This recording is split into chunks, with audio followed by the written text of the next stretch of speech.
আজি ইয়াত মই আহিছো, এজন ডেকা ল'ৰাক লগ পালো, পুলিচত ফিজিকেল টেষ্ট হৈছে, ল'ৰাজনে ফিজিকেল টেষ্টত পাছ কৰিছে। মোক সুধিছে, ছাৰ পৰীক্ষা কেতিয়া হ'ব? মই ক'লো আগতে আলোচনা হৈছিলে কোন মন্ত্ৰীৰ খুলখালিয়েকে চাকৰি পালে, নহলে কোন অফিচাৰৰ ল'ৰা ছোৱালীয়ে চাকৰি পালে।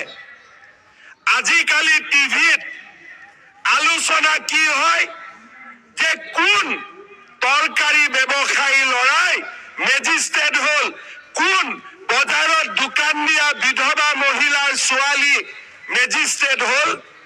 আজি তাৰ বিষয়ে টেলিভিছনত আলোচনা হয়। আজি ইয়াত মই আহিছো, এজন ডেকা ল'ৰাক লগ পালো, পুলিচত ফিজিকেল টেষ্ট হৈছে, ল'ৰাজনে ফিজিকেল টেষ্টত পাছ কৰিছে। মোক সুধিছে, ছাৰ পৰীক্ষা কেতিয়া হ'ব? মই ক'লো ফেব্ৰুৱাৰীত হ'ব।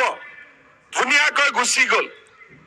আগত হলে কি ক'লেহেঁতেন যে ছাৰ চাকৰিটো দিয়ক।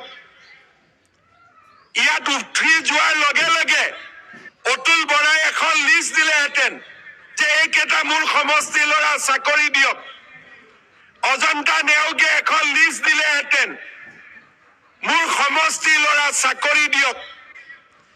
কিন্তু আজি সকলো যুৱক যুৱতীয়ে জানে যে এইখন বিজেপিৰ চৰকাৰ, ইয়াত মাত্ৰ দুখীয়া ঘৰৰ ল'ৰা ছোৱালীয়ে চৰকাৰী চাকৰি পাব। এই বিষয়ে আজি সকলোৱে জানে, আৰু সেইকাৰণে মোৰ ওচৰত কোনেও চাকৰিৰ এপ্লিকেশ্যনো নিদিয়ে।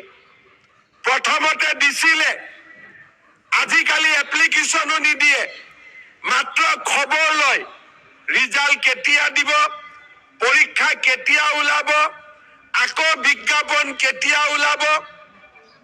আজি আমাৰ অসমত আপোনালোকে যেনেকে মাইক্ৰ' ফাইনেন্সৰ লোনৰ পৰা মুক্তি পালে,